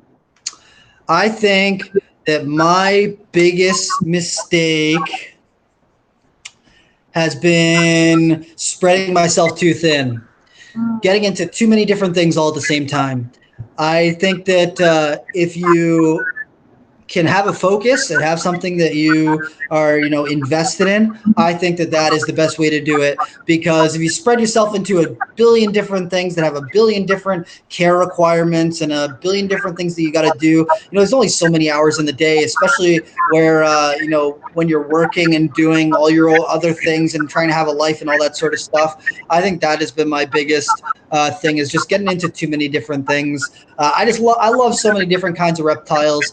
And I think that now that I've worked with so many different things, I'm kind of going back to, okay, I like these things right here. These are the things I really just want to work with. I'm not super pushed on breeding my own personal stuff. If it breeds, it breeds. If it doesn't, I don't really care, man. I've hatched out so many different snakes. I've bred a bunch of different things. It's cool. It's fun. If you want to do it, but just know that it's a lot of work that goes into all these different things. And it's like, yeah, hatching out snakes is cool. Seeing all the little heads poking out of the eggs is awesome. Seeing those babies come out of the goo is super cool. But that's not where it ends. That's where it starts. That's when you got to start feeding trials. You got to start making sure you're getting all your babies started. You got to screen the people that you're selling to. It's like, it's so tough. That's why when people ask me about breeding my scrub pythons, I'm not super keen on it because, man, I remember pining after scrub pythons and looking at pictures online and just being like, man, that is the coolest thing. And I just want to hold one. I just want to interact with it. I just want to see one in person. And I don't think that it's a bad thing that people have big collections nowadays, but when I sell someone a scrub python, if I sell them something that requires that like keen touch, that advanced keeper. You can't just go out and buy one. It's not like, a corn snake where, your family's going to be able to go out. Your average family can go out, get a corn snake, a little well-started baby, and they're going to be successful. There's not going to be a huge risk to them or to the animal. Where if I breed my scrub pythons, man, I care so much about every single one of those babies. I'm going to send you a questionnaire of why you want one of my babies. Go buy them from somebody else. I don't want to send you one of my babies unless I know that you're going to care about them like I care about them, because I love them so much. And you know what? If they breed, cool. If they don't breed, I'm not butthurt about it. Some people take it as a tick. I'm the best keeper because I bred this thing. And it's like, you know what? Cool. If you want to breed it, that's awesome. I think that, over the last 10 or 20 years, people see it as a mark of a good keeper to breed them. Right. And you know what? If you breed them, that's cool. You're doing things right. But someone who hasn't bred them doesn't mean that they're not doing something right. You can have a giant collection of, whatever, and have never bred them. If they're all happy and healthy, I don't see you as doing anything wrong. I Right. think that, people talk about, why are we still importing ball pythons? We're producing so many ball pythons in the United States, they're coming out of our ears. And it's like, I still get people who come in who are like, well, I got 2 normal ball pythons. Everyone told me I should breed them, so I'm going to breed them. And I'm like, maybe you shouldn't. Maybe you should just enjoy your pets. Maybe you should just enjoy your snake, because I think that people are linking their enjoyment to hatching them out. And you know what? Seeing the babies hatch out, don't get me wrong, I'm not knocking it. It's super cool. Every time I get baby monitors hatching out of eggs, I'm sitting at the incubator staring like a fool, just going, look at all these little heads poking out. And when they come out of the egg, I'm like, look at this thing right here. I just want to share it with people. But I think that people get too caught up in needing to breed things when, they're not thinking about where it goes after it's been bred, or where their babies are going to go. And, if you got a local pet store and you got some place that you can supply them to, cool. But just think, you're feeding a baby ball python, a hopper mouse once a week before you got to sell it. Now you've got 8 baby ball pythons. That's the cost of 8 hopper mice once a week, times however many weeks you're keeping them. Right. So I think that people just aren't putting as much thought into it. I'm not knocking anybody. I think that if you want to breed it and you're dead set for it, go for it, man. Captive breeding is the way to go. I think that we need to be breeding a lot of these species in order to make sure that if anything happens out in the wild, that we've got these animals in captivity. That's a huge thing. But with ball pythons and stuff where people are producing hundreds and hundreds and hundreds of them, unless you're doing something special, if you just want to throw them together to throw them together, I'd say just enjoy your pet, man or woman. Just enjoy your animal. Just enjoy it. It's just enjoyable for me to pull my scrub pythons out and handle them and just look at them. Man, every time I take out my scrub pythons, I say, this is the coolest snake. I am so glad that I get to work with one of these every single time. Well, everyone here is sick of hearing me say it, because every time I take out a scrub python, I say it. I'm just like, this is the coolest snake ever. I just love these things. They're so cool. If I never produce a scrub python, whatever. If people want to say that I'm not a great keeper because I'm not breeding my scrub pythons, I don't care, man. It does not bother me one bit. Doesn't bother me at all. I love my scrub pythons. I think that they're super cool. If I'm successful keeping them, that's awesome with me. Well, I think too many people are worried about the status symbol, reputation, those Yeah. badges of honor. Oh, I have this many racks. I've reproduced this many animals. To me, if you've got healthy, well cared for animals, whether it's a few, whether it's a ton, whether you're super focused on 1 or 2 species, or whether you have a bunch of species, as long as your animals are well cared for and you're doing a good job, what irks me is when people impulse buy. Yeah. And like you said, oh, I saw this scrub python, oh, I saw Rob Christian's Instagram and it's so awesome. I want one. Think before you buy. Yeah, And definitely. so I'm really glad to hear that you personally, and Nerd obviously as an entity, does screen the buyers, because that's really difficult in industry, as we talked about. animals are not just a product. They're not just merchandise. They're a living being as well. And a lot of them with surprisingly long lifespans. So Yes. cubs, for Yeah. one. Oh my goodness. I stopped selling green iguanas at our pet store for the most part because I hate sending an animal home knowing that either one, the person's going to kill it, or two, they're going to bring it back to me in 2 years when it's 6 feet long and they can't take care of it anymore. I can't stand that sort of stuff. I will direct you to 100 other kinds of lizards that are just as cool, that are just going to be as entertaining, that you are going to want to keep for its whole life. Get a Chinese water dragon. Like, they look like a mini iguana. It's everything that you love about an iguana, but it doesn't need a giant room to take care of it. And I will take the time out of my day to direct someone and go, hey, look, I know you really want the iguana. I know you might have had an iguana in the 70s or whatever, and you liked your iguana.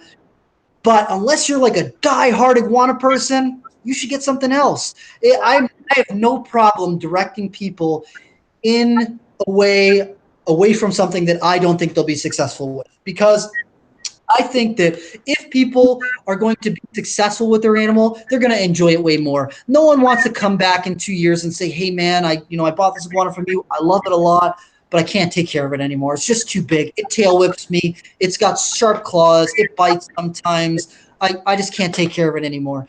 And it's heartbreaking for me to see people who like really love their animal. They want to do best by their animal, but they just can't. And I'd rather set them up from the get-go with something that they're going to enjoy, with something they're going to, get to keep its whole life, and that sort of thing. I can't tell you how many people come into our store and they're like, "Do you got any little turtles?" And I'm like, "Okay, before I go any further, you know that the little turtles don't stay little turtles, right? They get to be at least this big." "Oh, no, no, no. I had a little turtle, 20 years ago, and it just stayed this big. It lived like a couple years, and then they die." And I'm like, "I hate to break it to you. You killed it. You killed your turtle. They all get bigger. There's no little tiny itty bitty. I know they're cute. I know that you want a little cute thing, but one, it's not a pet for your child. It's not a pet for your 5-year-old. You need to do water changes on your turtle. You need full spectrum lighting on your turtle, and you need to give it a varied diet. It's going to need more than a 5-gallon enclosure." And I'll take my time and talk to those people and say, "Hey, look, I know you want a turtle. Maybe look at a small tortoise. Look at a Russian tortoise. Look at, something else that's smaller that you're actually going to enjoy for its whole life, and you're not going to want to get rid of in a year when it gets to be too big for your 5 or 10 gallon. I'd rather set you up with something you're going to do great with from the get-go, something that you're going to love and be invested in. And I'd just rather see people do that sort of thing than, get something and then get rid of it. That's personally it. Yeah, I totally agree. That's a big. I mean, I have people that write me every day that say, I had a guy who was writing me on Facebook telling me that he had a subfusca or something. It was an old world species of tarantula. And he told me, yeah, I got it. First, he was telling me, yeah, I'm going to get this. It's going to be badass, all this stuff. And it sounded like it was not going to end well. And I tried to deter him. And then he wrote me and he said, oh, I've got it. A week later, oh, no, this thing's crazy, blah, blah, blah. I can't rehouse it. He said, I'm going to kill it. Yikes. I said, well, I certainly hope you don't. So what he started telling me was that if I didn't buy it from him and its little enclosure that he made and everything else, he was going to kill it. And it really upset me because, I mean, I'm sure you understand. That's honestly my biggest pet peeve with the arachnid hobby is that people get online, they see a cool spider and they've got no experience and they're like, "I want a Pocotheria. I need an OBT. I need to get this, that, and the other thing." And they just dive in and they got no experience with keeping any of these more advanced species of tarantula. And then they're in over their head. And, they might not consider a bite from a Pocotheria to be deadly, but it's stinks, man. It's not something that you want to experience. And I try to deter people so much from getting that as their first I'm like, usually when I get people who are like, "Hey, Rob, I know you keep tarantulas. I know you've had tarantulas a long time. What do you think I should do?" I'm like, "Look, get a couple New World species, keep them for 6 months. 6 months to a year. If you can do a year, I will give you the biggest kudos. I'll give you a giant discount on whatever tarantula you want to get. I'll make sure I get that animal that you want. But take a year to learn how to care for them. Learn Right. how they move. Learn how they interact. Learn the goods, the bads, the do's, the don'ts.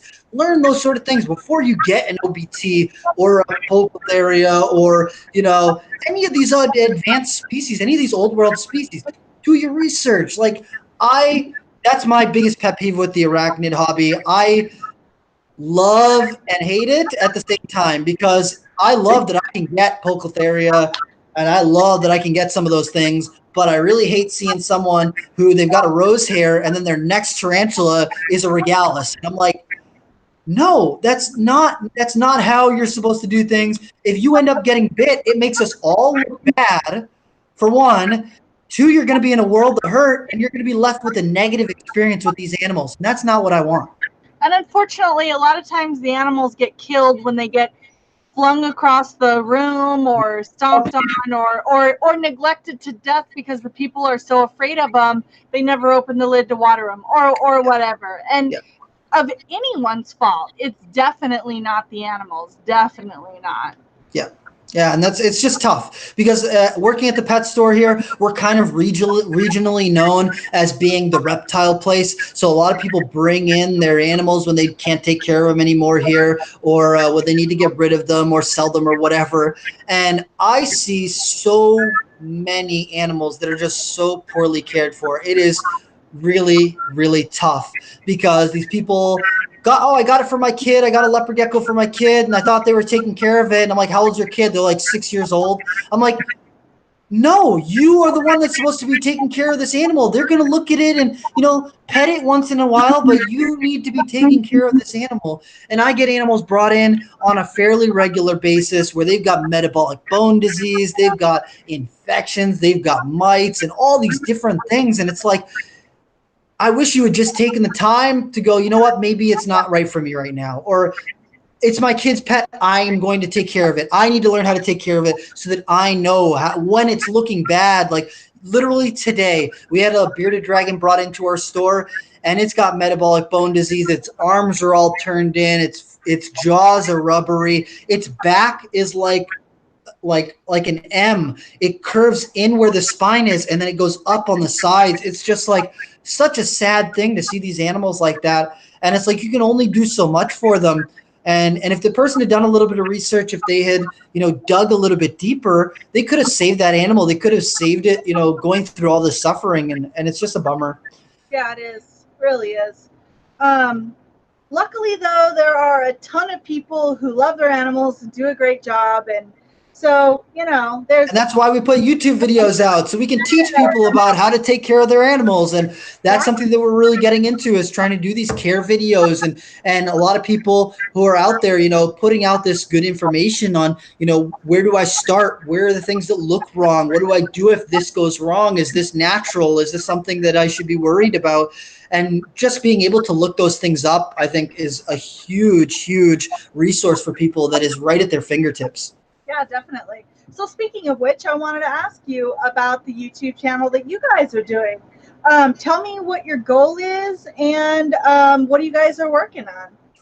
So we've made YouTube videos for a long, long, long time, but Kevin is more of a record it and post it kind of guy. He likes to, in the moment, set it up and just do it right then.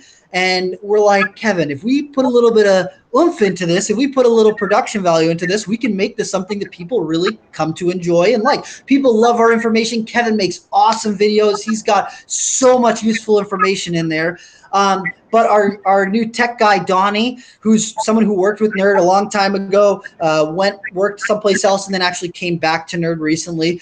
He's big into a lot of the social media stuff. He makes Twitch videos and Discord streams and blah, blah, blah, blah, blah. He does all that sort of stuff. And he's like, why don't you let me edit some of the videos and just show you where I'm at and see what we can do with it? And so Donnie, his goal with our YouTube channel is world domination. He wants 10 million subscribers. He wants to put everybody else out. He really just wants it to be the biggest thing out there. And so he's trying to think of different ways that we can kind of amp up our YouTube channel. Personally, what I want to see with the YouTube channel is more helpful information out of there. I love teaching people. I love giving little tips and tricks on how people can be better with their animals and how they can have better care practices and that sort of thing.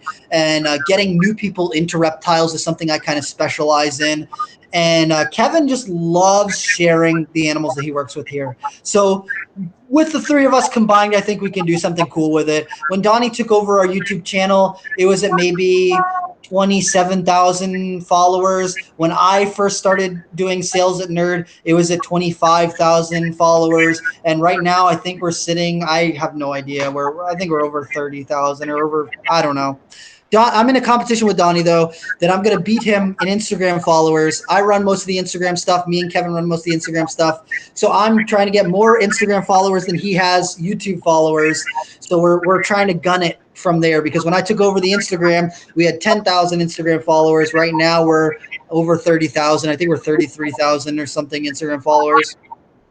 And you have your own personal Instagram page that's pretty big as well. I do. I don't know. I don't follow how many followers I've got. Personally, I'm not a person who's tripped out on the numbers, which is why Donnie does all the YouTube stuff, and most of my stuff is just posting my personal animal stuff that I like to do. So I do have my own personal Instagram that I just post random stuff that I like. Most of my animals on there. Every now and again, I'll post weird stuff I'm doing at Nerd, but most of my personal Instagram stuff is just my own personal animals. And then I post a lot of the stuff that's on the Nerd Instagram is either me or Kevin or my girlfriend Emily posting it.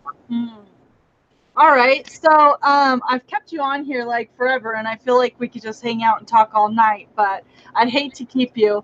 Tell me what your proudest moment in animal keeping has been, or just something that is going to stay with you forever that you were just like, dang, that was awesome. I don't know. There's been so many different things as far as the captive.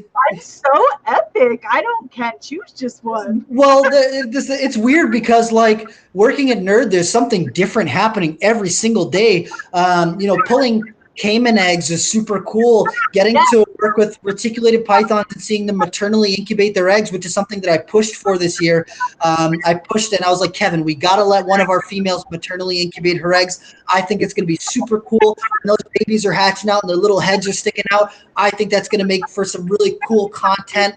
I'm really excited to see that. I pushed for that. That happened because I really wanted it to happen this year. And also we ran out of incubator space. So that was pretty cool to have happen. Getting to teach people about reptiles. Every weekend we do tours at our facility. So if you happen to be in the area on a Saturday or a Sunday, come by at 4 p.m. We do a tour of our upstairs breeding facility. We take out some reticulated pythons. We show off stuff that we're hatching out. We show off ball pythons and water monitors and all sorts of cool stuff like that.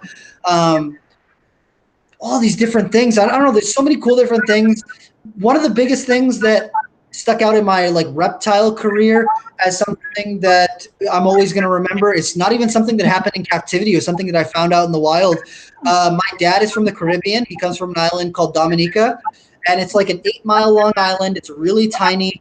It's in the Lesser Antilles, and I went there when I was 17, and I stayed down there for about 2 weeks with him and some of my family, and everywhere I went, I was looking for animals. I just wanted to see reptiles. They have anoles there. They have ground lizards. They've got one native boa species that's called the clouded island boa, Boa constrictor nebulosa, and it's one of the rarest boas on the planet. And probably my proudest moment in my herping career was getting to catch a clouded island boa on Dominica.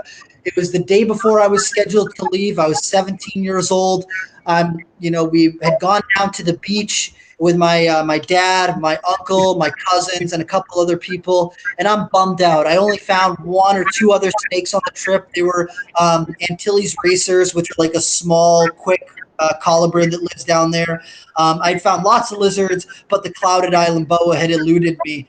And I'm like sulking and I'm looking around by the beach, and the beach is a horrible place to look for one of these animals. So we're packing up. Everybody gets back into the van, and we're heading back up to my grandmother's house. And they see a peach tree hanging by the side of the road, or no, sorry, a mango tree hanging up by the side of the road. And so they pull over to the side of the road. They're like, we're going to get some mangoes. And I'm like, I'm just going to go look for snakes, I guess. So I'm looking around and like looking under the trees and the roots and under rocks and all this different stuff. And I happened across this little apricot tree on this guy's property. And I'm looking at the leaves, and there's a groove in the leaves that looks just like a snake had slithered in there. And I was like, that's weird. It looks kind of like a snake was in there. And so I took a stick and I poked it in up underneath the tree, and I hear like this big, deep hiss. And I was like, that sounds like a snake that's up underneath there. So I'm like, I don't have a snake hook with me. I'm so like unprepared. I like poke it again. I hear it hiss again. I'm like, oh man, there's a big snake in there. So I go out, I like break down a branch, and I got like a little tiny like hooked branch, and I stick it up underneath the roots of this tree. It's like in the root system of the tree. And I finally hooked the edge of the boa, and I'm pulling this boa to the side. And by then, my dad, who's terrified of snakes, is seen that I'm doing something, and he's like, what are you doing over there? And I was like, there's a big boa underneath this tree. I need to get it out of there. I need to check it out. So I'm pulling it. I'm pulling it and pulling it and pulling it. And then the tail end of this boa comes out of the tree. And I grab it by the end of the tail. And my dad's like, oh, you put it back. It's a big snake that's going to bite you. Let it go. Don't let it go. And everyone else is freaking out. They're like, and I'm just sitting there. I'm not letting go. I still have pictures of it. So I'll send you the pictures of it. I'm wearing my nerd shirt in the picture. And so I'm pulling this boa out from underneath the tree, and it's probably like a 5.5 or 6 foot long boa. And I pull it out from underneath this apricot tree, and it's like striking and hissing. And I'm just like, I set it down on the ground, and they're like, it's gonna bite you. Don't let it bite you. Blah blah blah. So I use the branch. I pin its head. I grab it, pick it up for a second because my dad wanted to touch it, or well, not my dad, but the other people who were with me, they wanted to touch it. So I'm holding it. They're touching it. We get a picture of us like holding it, and after a second, after we get the photo, I like let go of her head, and she mellows right down. I'm letting her cruise right through my hands. And just getting to like have that experience with that snake, and then getting to let her go back right into her thing.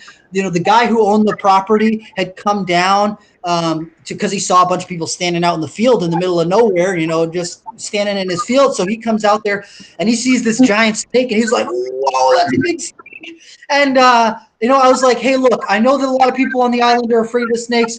This is a really special snake. You can't kill it. Like, please, if you see it out here, just leave it alone. It's not going to bother you. If you leave it alone, it's going to go in the opposite direction." And the guy, I talked with him for about 20 minutes, and he was like, "Oh, no. I love having the snakes out here. They eat all the rodents, so I don't have to worry about the rodents eating my crops. This snake has lived here for a long time." And so I was just super thrilled that guy was not afraid of it, and had a special place where he didn't disturb it. And when he sees it out, he lets it do its own thing. That was probably the coolest thing that I've gotten to do as far as like herping and that sort of stuff. And then getting my first scrub python. I mean, anytime I get to work with scrub pythons is a new special moment for me. So I love every time I get to check out a scrub is just special. So that's just super cool. And getting to work with some of my dream species, getting to work with, barneck scrub pythons, getting to have my own Halomahera scrub pythons, getting to work with bloods and short-tail pythons. When I was a kid and my parents didn't have the internet at my house, my mom had internet at her work, I was like, look, VPI, there's this place called VPI, and they breed blood pythons. Can you check out their website and see if they have any information about blood pythons? So while she was on break at work, she went onto her little room where she's got their computer. She looked at their website and printed out their sheet about blood pythons, their entire page about blood pythons. And I taped it to my wall and had all that sort of stuff. So going from not being able to have any snakes at all to having these snakes that I dreamed about having when I was a kid, every time that I get to open up an enclosure and see a blood python or a short-tailed python or my scrub pythons, that's just it for me, man. Getting to do those sort of things is really cool. I would love to go to Borneo to check out some Borneo short-tailed pythons in the wild. That's on my bucket list to do. And then, wherever the road brings me, I would love to have venomous stuff one day. If that happens, if it does, if it doesn't, it is what it is. Nerd is the only place in the state of New Hampshire that has a permit for venomous snakes. So if I can get on the permit here, I can work with the ones that we've got here. And we've got rhino vipers here. We have gaboons. We have tons of different rattlesnake species. We've got black-tailed rattlesnakes, timber rattlesnakes. We've got eastern diamondbacks, western diamondbacks, Pacific rattlesnakes. We've got puff adders, rhino vipers, eyelash vipers, wagglers, pit vipers, red spitting cobras, black and white spitting cobras, monocle cobras, king cobras. I mean, what more can you ask for? Yeah, I mean, sounds like you've got it all. Pretty awesome. Yeah. I mean, wow. I really do feel like we could sit here and talk all night. This was really incredible. Thank you so much for sharing all of this with us, Rob. Most def. Everybody on the live was loving it, and I know that this video is going to get a lot of hits with people wanting to hear what you had to say, because, I mean, come on, you're an awesome guy. I don't know. I don't know about all that. I'm still learning all the time. I'm still trying to better my care. I'm still trying to do better as a keeper. And I think that's where we're all at. If you can find ways to help people get into it and help people get better at their keeping, I think that's where you that's where you shine. That's where you got to do the best that you can do. And you know what? I don't consider myself better than anybody else. I try and do the best that I can. If I've got information, I'm more than happy to share it. I know that I kind of blather on forever and ever. And what that means is we'll just have to do a part 2 sometime and talk about a bunch of other stuff. Definitely. Rob returns. That's what it's going to be called. Bum. All right. Awesome. Thank you for everyone. We have Lucker Lloyd, the Mexican, Euclides, Danik, Chili Ghost, Bobby Merritt jumped on. We've got some people that were here earlier, Diego Villa, the Meme King, and a bunch of others. Thank you guys all for watching. And everybody else who didn't get to watch right now, catch up with us later. That's right. And we'll see you soon.